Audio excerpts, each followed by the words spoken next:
1.1 से मैं स्टार्ट कर रहा हूं, काइंडली आप लोग अब बोर्ड की तरफ देखें और अपनी डिस्कशंस रहने दें। देखो लिखा हुआ है in the diagram B is the point 0,16।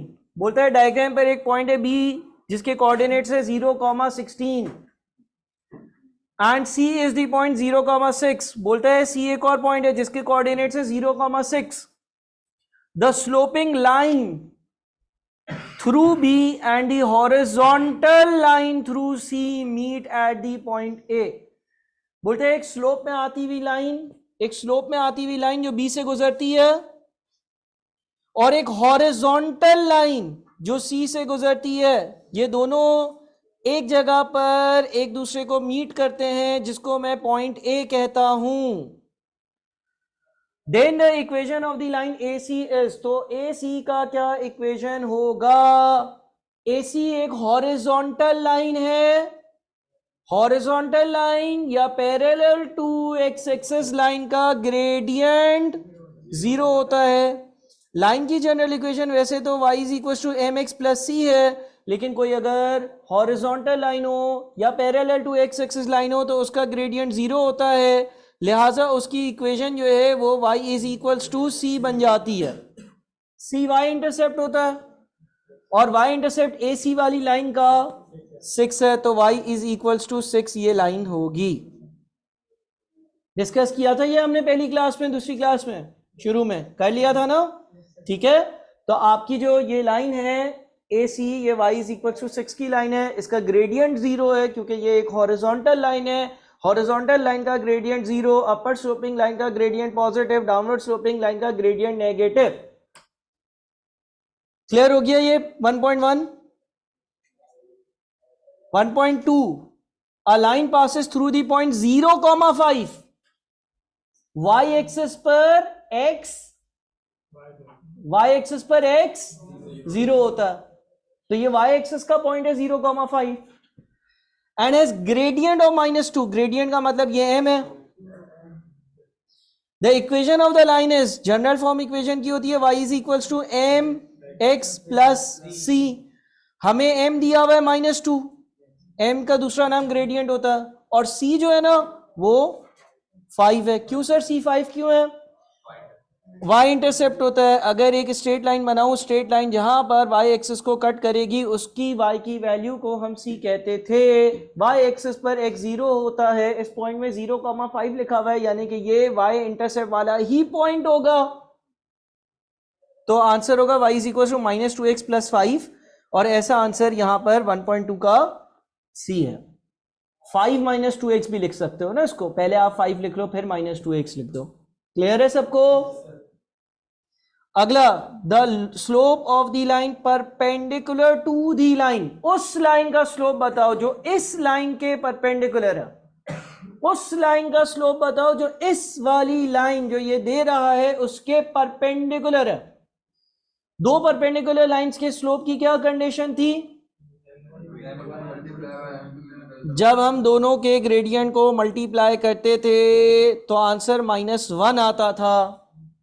अब पहले तो ये जो लाइन मुझे दी हुई है, मैं इसका स्लोप ढूंढता हूं। ये लाइन मुझे दी हुई है 3x - 4y plus 5 is equals to 0। इसको मैं लिख सकता हूं -4y is equals to -3x, जब सीधे हाथ पर जाएगा तो -3x बन जाएगा, और प्लस का 5 जब सीधे हाथ पर जाएगा तो माइनस का 5 बन जाएगा। अगर मैं दोनों साइड्स को माइनस से मल्टीप्लाई कर दूं तो ये बन जाएगा 4y is equals to 3x plus 5। अगर y के साथ जो 4 है वो भी सीधे हाथ पर चला जाए तो ये बन जाएगा y is equals to 3/4x plus 5/4। अब मैं इसको y is equals to M X plus C से कंपेयर कर सकता हूं। m की जगह क्या लिखा है? 3/4, यानी कि इस वाली लाइन का जो स्लोप है वो 3/4 है। लेकिन हमें इस लाइन का स्लोप चाहिए था क्या? नहीं, हमें उस लाइन का स्लोप चाहिए था जो इस वाली लाइन के परपेंडिकुलर हो। दो परपेंडिकुलर लाइंस का स्लोप अगर हम मल्टीप्लाई करते हैं तो आंसर -1 आता है। जिस लाइन का हमें स्लोप ढूंढना है हम उसको m1 बोल देते हैं, और ये वाली लाइन जो है इसके स्लोप को हम 3/4 बोल देते हैं। दोनों को मल्टीप्लाई कर कर आंसर -1 आना चाहिए। अब ये जो 3/4 सीधे हाथ पर जाएगा तो माइनस का 4/3 होगा और मेरा आंसर 1.3 का डी होगा। क्लियर है सबको? सही है। 1.4 whether the pair of lines are parallel, perpendicular और नीदर। बोलते हैं यार ये दो लाइंस है, क्या ये दोनों लाइंस पैरेलल हैं, क्या ये दोनों लाइंस परपेंडिकुलर है, या कोई भी बात नहीं है ऐसी। अगर दो लाइंस पैरेलल होंगी तो दोनों का ग्रेडियंट इक्वल होगा, सेम होगा। अगर दो लाइंस परपेंडिकुलर होंगी तो इनका ग्रेडियंट मल्टीप्लाई करेंगे तो आंसर -1 आएगा। तो हम एक काम करते हैं, पहले तो पहली वाली लाइन का ग्रेडियंट देखते हैं। कैसे देखेंगे? पहली लाइन ये लिखी हुई है ना, 3x = y + 7। इसको मैं लिख सकता हूं y + 7 = 3x, y = 3x - 7। अब इसको कंपेयर करो y = mx + c से, तो m कितना है? 3 है। दूसरी वाली जो लाइन है वह x + 3y = 7। x सीधे हाथ पर चला जाएगा तो 3y = -x + 7। 3 जब सीधे हाथ पर जाएगा तो y = -1/3x + 7/3। इसका m कितना आ रहा है? अब बताओ क्या दोनों बराबर है? दोनों का m बराबर नहीं है तो पैरेलल नहीं है। अच्छा, दोनों के m को अगर मल्टीप्लाई करते हैं, 3 को -1/3 से मल्टीप्लाई करते हैं तो आंसर -1 आता है। इसका मतलब ये हो गया कि ये दोनों लाइंस परपेंडिकुलर है। ठीक है, दोनों लाइंस के स्लोप को अगर हम मल्टीप्लाई करते हैं 3 × -1/3 तो आंसर क्या आता है? -1 आता है।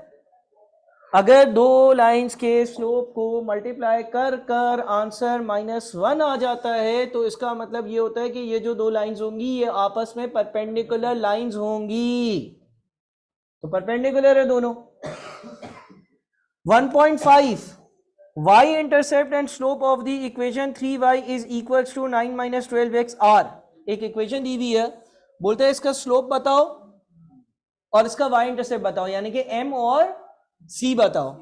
ठीक है ना, m और c बताने को बोलता है। एक मिनट यार रुकना। ठीक है, तो क्या करेंगे, दोनों साइड्स को 3 से अगर डिवाइड करेंगे तो y = 3 माइनस क्या बनेगा? y = 3 - 4x। दोनों साइड्स को मैंने 3 से डिवाइड कर दिया।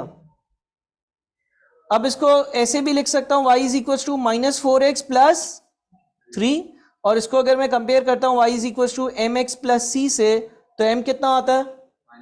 -4। c कितना आता है? 3। इसका क्या मतलब है कि y इंटरसेप्ट है -4 है ना, और सॉरी m जो है वो -4 है, स्लोप जो है वो -4 है और c जो है वो 3 है। आंसर क्या होगा? c होगा ना। y इंटरसेप्ट यानी कि c की वैल्यू 3 है और स्लोप यानी कि m की वैल्यू -4 है। क्लियर है? फिर 1.6 y = c is the equation of the straight line parallel to x axis। जो line parallel to x axis होती है उसका m 0 होता है। m 0 होता है तो mx + c में m × x जो है वो 0 हो गया, तो y = c, जैसा पहला सवाल था। अब अगला सवाल, a firm's fixed cost are ₹50,000 per week. एक कंपनी की जो फिक्स कॉस्ट है वो 50,000 रुपये एक हफ्ते की है, and variable cost is ₹10 per unit. The total cost function of the firm is. Company की टोटल कॉस्ट का क्या फंक्शन होगा? टोटल कॉस्ट क्या होती है? Total cost = fix cost plus variable cost, या हम इसको यूं भी लिख सकते हैं, total cost = fix cost plus variable cost per unit multiplied by number of units. अच्छा, यहां पर x जो है ना, x लेटर x यूज हो रहा है यूनिट्स के लिए, तो हम लिख सकते हैं cx यानी कि कॉस्ट जो है वो किसके बराबर है? फिक्स कॉस्ट के, यानी कि 50,000 plus variable cost per unit into number of units यानी कि 10 × x। ठीक है ना, यानी कि आपका जो आंसर होगा ना वो क्या होगा? A। सर टोटल कॉस्ट के फंक्शन का काम क्या होता है? टोटल कॉस्ट के फंक्शन में आप जब number of units put in करते हो तो वो बता देता है कि उन यूनिट्स को बनाने का खर्चा कितना होगा। मिसाल के तौर पर इस सवाल में देखो ना, आपकी फिक्स कॉस्ट कितनी है? 50,000 है। वेरिएबल कॉस्ट पर यूनिट कितनी है? 10 है। अगर मैं आपको बोलूं कि यार 0 यूनिट्स पे क्या खर्चा होगा? क्यों? फिक्स कॉस्ट तो हमें पे करनी है।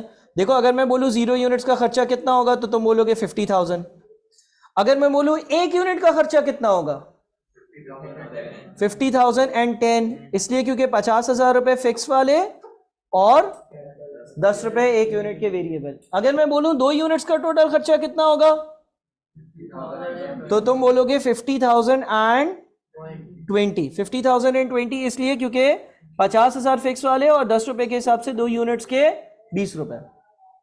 ये जो कॉस्ट का फंक्शन होता है ना, ये जो कॉस्ट का फंक्शन होता है, इसका भी यही काम होता है कि आप x की जगह यूनिट्स डालोगे ना अगर, तो वो बता देगा उन यूनिट्स का खर्चा कितना है या उन यूनिट्स की कॉस्ट कितनी है। मिसाल के तौर पे लेट से किसी को मालूम करना है कि 2 यूनिट्स की कॉस्ट कितनी होगी, तो वो x की जगह क्या डालेगा? 2 डालेगा। तो जब मैं x की जगह 2 डालूंगा तो मेरा आंसर क्या बनेगा? 50,000 प्लस 10 इंटू 2, तो आंसर क्या आएगा? 50,000 और 20। तो आया 1.7 समझ में? सही है ना? आपको जो है वो ये टोटल कॉस्ट का फंक्शन आपने बनाया है। 1.8 में लिखा हुआ है the total cost curve of the number of copies of a particular photograph is linear. The total cost का मतलब क्या क्या हो गया इसमें? फिक्स कॉस्ट और variable cost. Curve of the number of copies of a particular photograph is linear. Sir linear का क्या मतलब है? लीनियर का मतलब ये होता है कि वेरिएबल कॉस्ट पर यूनिट जो है ना वो सेम होगी।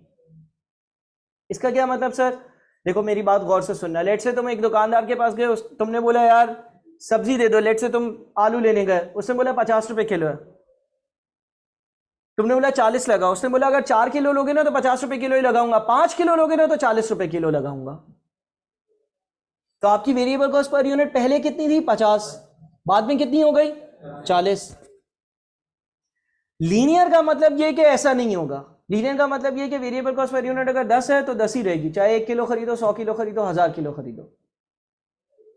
तो इससे लिखा हुआ है the total cost curve of the number of copies of a particular photograph is linear, यानी कि जैसे जैसे यूनिट्स इंक्रीज होते हैं वैसे वैसे कॉस्ट भी इंक्रीज होती रहती है, और वेरिएबल कॉस्ट पर यूनिट हमेशा सेम होती है, चेंज नहीं होती है।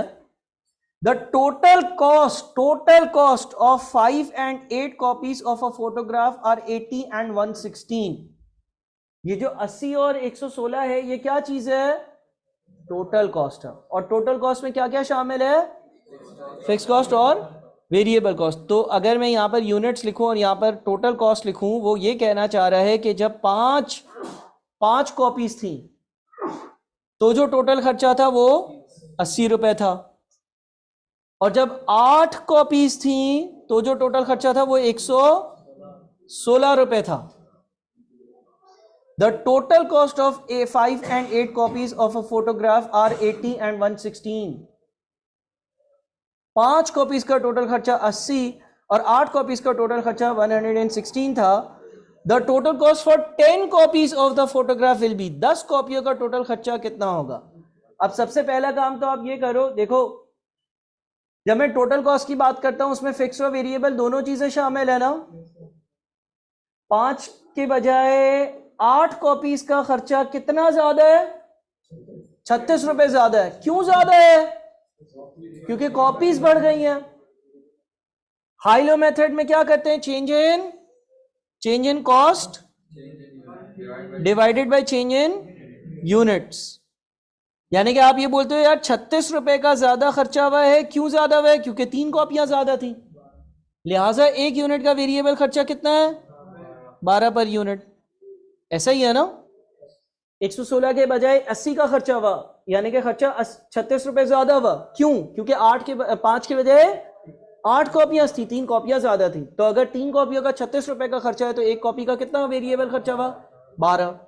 अब फिक्स हिस्सा कैसे ढूंढेंगे? हम ऐसा पहले तो फिक्स हिस्सा ढूंढने के लिए देखो 80 रुपए की बात करते हैं, क्या 80 में फिक्स वेरिएबल दोनों खर्चे शामिल है? 80 में से अगर मैं वेरिएबल हटा दूं तो क्या बचेगा? फिक्स बच जाएगा। अच्छा 80 रुपए में 5 कॉपीज के 12 रुपए के हिसाब से वेरिएबल शामिल होंगे, तो इसमें से माइनस कर दो 5 इंटू 12, तो कितना बचेगा? इसका मतलब 20 क्या होगा? क्या मैं 116 को इस्तेमाल कर सकता था? अगर 116 की बात करता हूं तो 116 में भी मेरे पास जो है वो फिक्स और वेरिएबल दोनों कॉस्ट शामिल है। अगर 116 की बात करूंगा तो 116 में से क्या माइनस करूंगा? 8 इंटू 12 माइनस करूंगा। 8 इंटू 12 क्यों माइनस करोगे सर? क्योंकि 116 का खर्चा तब था जब 8 कॉपीज थी और एक कॉपी 12 रुपए की थी। तो 116 में से अगर 8 इंटू 12 हटा देते हैं तो हमारे पास फिर भी 20 बच जाते हैं। क्लियर है?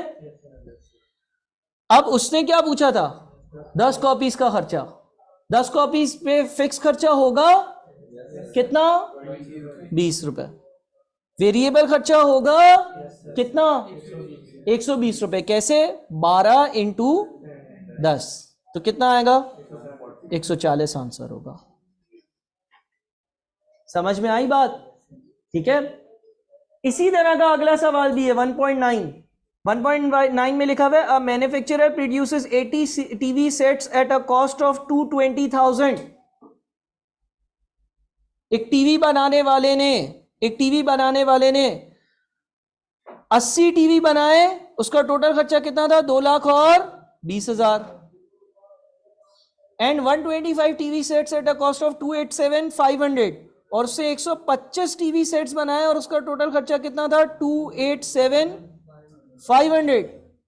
Assuming the cost curve to be linear, the cost of 95 sets with the help of equation of the line is। Again क्या करेंगे? हम देखेंगे कि यार खर्चा कितने से इंक्रीज हुआ। 287,500 और 220,000 का डिफरेंस कितना आता है? 67,500 से खर्चा ज्यादा है ना? क्यों ज्यादा है? क्योंकि आपने 80 के बजाय 125 यानी कि कितने टीवी ज्यादा बनाए? 45 टीवी ज्यादा बनाए। तो इसका मतलब ये हो गया कि वेरिएबल हिस्सा कितना आया? 2,20,000 के बजाय 287,500 का खर्चा आया था, यानी कि खर्चा 67,500 से इंक्रीज हुआ था। इसलिए क्योंकि नंबर ऑफ टीवीज 80 के बजाय 125 थे, यानी कि नंबर ऑफ टीवीज 45 ज्यादा थे। तो पर यूनिट कितना आ रहा है? 1500। ये कौन सा हिस्सा है? ये 1500 पर यूनिट वेरिएबल है। फिक्स कैसे निकालेंगे? फिक्स हम ऐसे निकाल सकते हैं कि 2,20,000 में फिक्स और वेरिएबल दोनों शामिल हैं। इसमें से हम 80 टीवीज के 1500 रुपए के हिसाब से वेरिएबल हटा देते हैं, तो फिक्स कितना आता है? 1 लाख। अब बताओ उसका क्या सवाल था?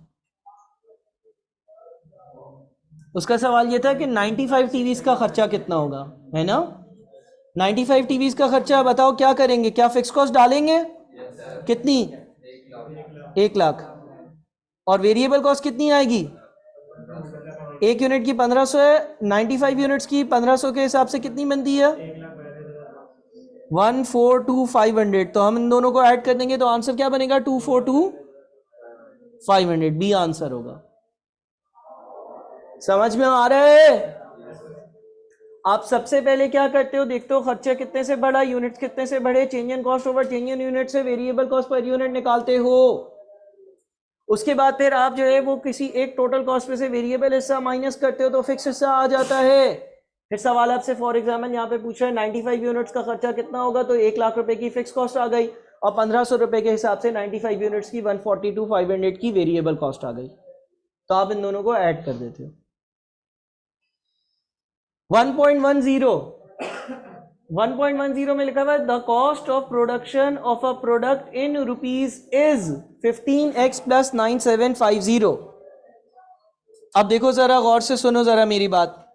देखो अगर सवाल ये बोलता है कि कॉस्ट फंक्शन है 15x प्लस 9750, तो कॉस्ट फंक्शन का क्या काम होता है? x की जगह अगर यूनिट्स डालूंगा तो क्या पता चलेगा? कॉस्ट पता चलेगी। अच्छा अगर एक भी यूनिट नहीं बनाऊं तो x कितना होगा 0, तो 15 इंटू 0 प्लस 9750 कितना बनेगा 9750।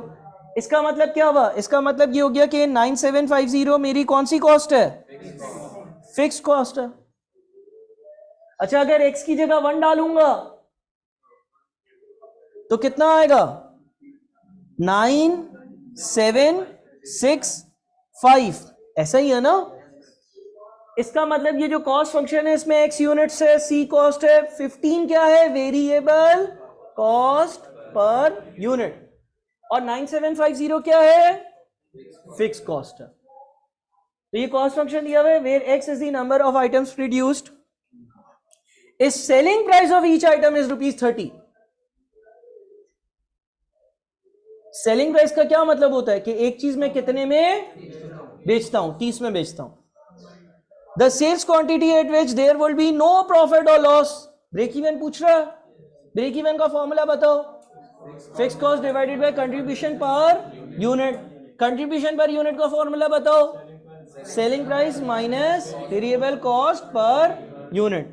तो आप क्या करो, आप जो है ना सबसे पहले तो निकाल लो अपनी contribution per unit, contribution per unit बराबर होती है selling price minus variable cost per unit के।